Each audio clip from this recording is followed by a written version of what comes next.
Hey guys, so in today's video I'm going to be drawing a pumpkin, cute little pumpkin. I'm going to be doing this one in my brown sketchbook.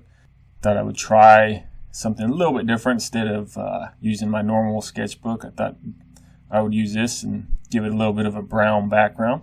See how it works, and it's almost Halloween, so I thought I would squeeze in another pumpkin drawing before Thanksgiving is here.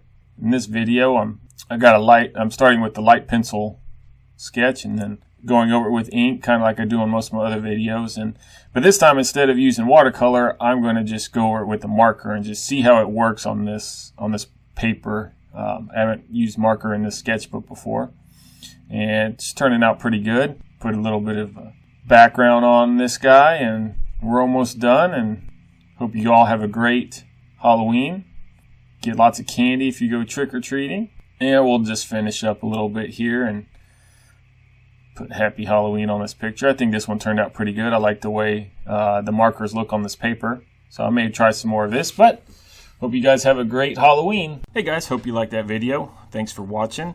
If you did like it, go ahead and hit a like down there for me or subscribe. And if there's anything you would like to see me draw, just leave a comment and I'll get right to it and give you a shout out. Thank you very much. Have a good day.